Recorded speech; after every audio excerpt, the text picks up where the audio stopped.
Well, the U.S. Department of Homeland Security, along with the U.S. Immigration and Customs Enforcement, have placed a large and rather interesting order. They've ordered 450 million rounds of ammunition to be created and delivered to them over the next 5 years. Now, the company Alliant Tech Systems, or ATK, was awarded the contract to manufacture 40 caliber ammunition, high-performance bullets. Apparently, these bullets, quote, provide optimum penetration for the terminal performance, referring to the way the tip of the bullet passes through barriers and expands, all the while holding its jacket in its toughest conditions. So this is interesting because this is not the Pentagon making this order for the military. It's DHS. And to give you a little perspective here, there are only about 311 million people living in the United States, so it begs the question, why such a massive order? Well, here to answer that and more is radio host and filmmaker Jason Burmis. Jason is also the director of Invisible Empire, A New World Order Defined. All right, Jason, let's cut to the chase here. Why does the DHS need 450 million hollow point bullets? Well, that is the real question. And why does the Department of Homeland Security even exist in the first place?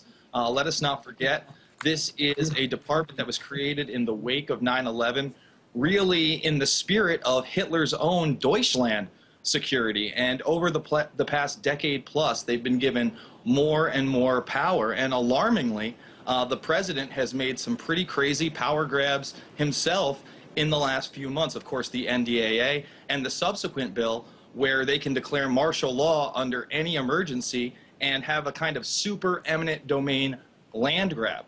Well, if you're going to do this and you're going to have a department like Homeland Security enforce these types of things, unfortunately, you're going to have to arm them. And for them purchasing 450 million hollow point bullets, their intentions seem very clear to me. It's not only to intimidate the American people, but to use force when necessary if they rise. Now, a lot of people are saying, of course, there are tons of discussions on this, especially going on online. And a lot of people are saying, hey, you know what, this is needed for training purposes. The Department of Homeland Security has a lot of, different departments under its umbrella, from Immigration and Customs Enforcement to TSA, and that's what they're saying. They're saying this needs to be used for practicing. So what about that argument? Well, I think that argument is very thin indeed, especially when you're talking about hollow point bullets and not regular ammunition, when their clear-cut case is to, again, penetrate the target, okay? So if this were just for, shooting at a range or training purposes, number one, it wouldn't be this type of lethal ammunition. And number two, it wouldn't be 450 million rounds, literally around a round and a half for every man, woman, and child in the United States. I'm wondering, Jason, do you think there's a larger discussion to be had here?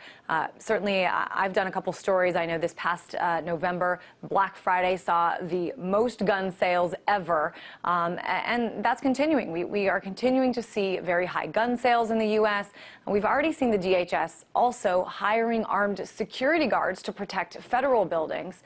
There are some people who say, this is another sign that the U.S. government is preparing for some sort of mass civil unrest. What do you say to that? Well, I think it's been incrementally done again over the last decade plus, but really accelerated in the last few years through DHS, through fusion centers, through what we go through at the airport, them infringing on more and more of our rights. And now this has been almost become acceptable behavior by a totally illegitimate department. We should abolish the Department of Homeland Security and keep the protection of the homeland under the FBI, under state troopers, and under the U.S. military and the National Guard when necessary. That's what the National Guard is for. Jason, though, you're certainly, there's a lot of people who do share your opinion that the Department of Homeland Security should not be in existence, but there are a whole lot more people who saw, this is a department that was formed in response to 9/11. People say another 9/11 has not happened, so the Department of Homeland Security must be doing its job. How do you reconcile those arguments? How do you try to convince people that the DHS is useless?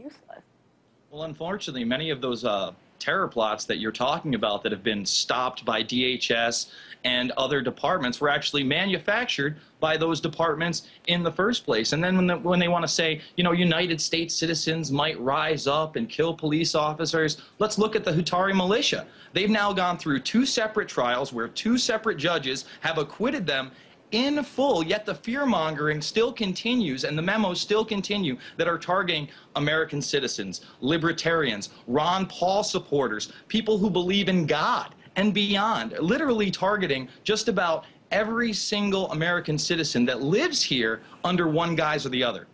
I know there's also been some talk of a connection between DHS and a lot of the police forces in this country. I know that when we saw the Occupy Wall Street crackdown, some of those major crackdowns in New York City, there's been some talk that DHS agents were involved, that they've been involved in infiltrating Occupy movements around the country. Do you think this is legitimate? And if so, what's going on here? I absolutely think it's legitimate, and I think it's gone beyond the Occupy movement. I thought we saw some of that stuff in some of the past G20s in Pittsburgh and other places. And I think you're going to still see the evolution of DHS unless we stop this monster. That's why we have people like Napolitano telling us that we're going to have DHS briefs at our local Walmart and our local stores at these telescreens to be worried about terrorism and spy on their neighbors. And that's why these memos are leaking again and again and again, because people who are not only in these departments but work with this department are leaking this to the public because they know it's out of control and wrong. What about this most recent purchase that we started talking about with these 450 million rounds of ammunition, these kind of rare, very harsh kind of bullets? Have you seen anywhere a justification for this? Because I haven't. I haven't seen anything that sort of outlined exactly what this is going to be used for.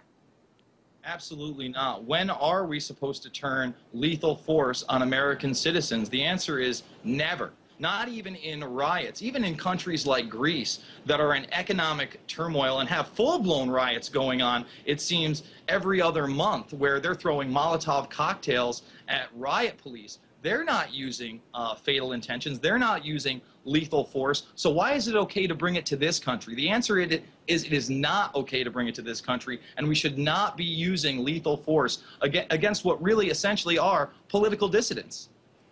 All right, certainly an interesting discussion to be had.